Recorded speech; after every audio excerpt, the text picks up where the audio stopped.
দুর্ভাগ্য আমাদের যে আমরা নিজেদেরকে মুসলিম দাবি করি, আমাদের কোনো অ্যাসেট ছুটে গেলে সেটা নিয়ে আমাদের অনেক পেরেশানি হয়। দেশে হয়তো আমার কোনো অ্যাসেট আছে, সেটা কেউ দখল করে ফেলছে, এটা নিয়ে আমাদের অনেক পেরেশানি হয়, হওয়াটা স্বাভাবিক। কিন্তু আমার ঈমান দুর্বল হয়ে যাচ্ছে কিনা, আমি কুফরের কাছাকাছি চলে যাচ্ছি কিনা,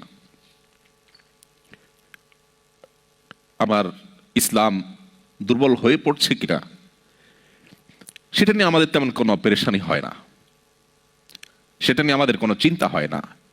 মুহাম্মদ সাল্লাল্লাহু আলাইহি সাল্লাম যখন উপস্থিত ছিলেন, মদিনার ইসলামী রাষ্ট্র, সমাজ, সোসাইটি যখন ছিল, সেরকম একটা দারুণ সোনালী সময় যখন ছিল, তার ভেতরে অবস্থান করে যদি হানজালা নিজের ঈমান নিয়ে চিন্তিত হতে পারে, তাহলে আপনি আমি কিভাবে মাল্টিকালচারাল সোসাইটিতে বসবাস করে আমাদের ঈমান নিয়ে নিশ্চিন্ত হয়ে বসে থাকতে পারি?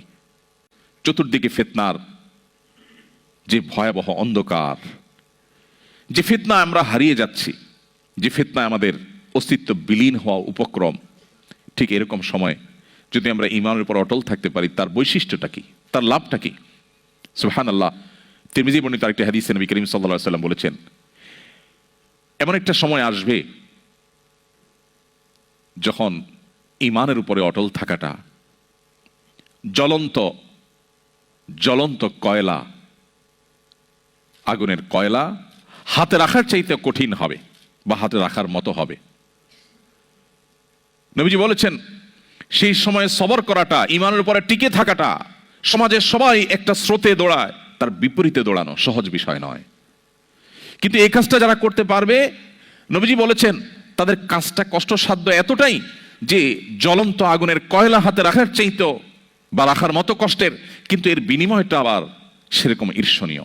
তিনি বলেছেন 50 জন মানুষ আমল করে যে পরিমাণ সওয়াব পাবে, ওই সময় এই রকম প্রতিকূল পরিবেশে যিনি নিজের ঈমানকে, নিজের আইডেন্টিটিকে, নিজের আমলকে, নিজের মুসলমানিত্বকে যে ব্যক্তি বুলন্দ করে রাখবে, উঁচু করে রাখবে, ধরে রাখতে পারবে, আল্লাহ তাআলা তাকে 50 জন মানুষের আমলের সমপরিমাণ সওয়াব তাকে দান করবেন। তিনি নামাজ পড়বেন 1 রাকাত, সওয়াব পাবেন 50 রাকাতের। তিনি রোজা রাখবেন একটা, সওয়াব পাবেন 50টার। তিনি হজ করবেন একটা, সওয়াব পাবেন 50টার। সাহাবীরা অবাক হয়ে গেলেন নবীজির এই কথা শুনে। তখন তো সেরকম কোনো পরিবেশ ছিল না, ঈমানের জন্য অনুকূল পরিবেশ ছিল মদিনাতে। নবী করিম সাল্লাল্লাহু আলাইহি ওয়াসাল্লাম এই কথা শুনে তারা জিজ্ঞাসা করলেন, হে আল্লাহর রাসূল, আপনি যে বলছেন তখনকার মানুষেরা প্রতিকূল পরিবেশে ঈমানের উপরে টিকে থাকতে পারলে একজনে 50 জনের সওয়াব পাবে, সেই 50 জন কি আমাদের 50 জন নাকি তাদের সময়ের 50 জন?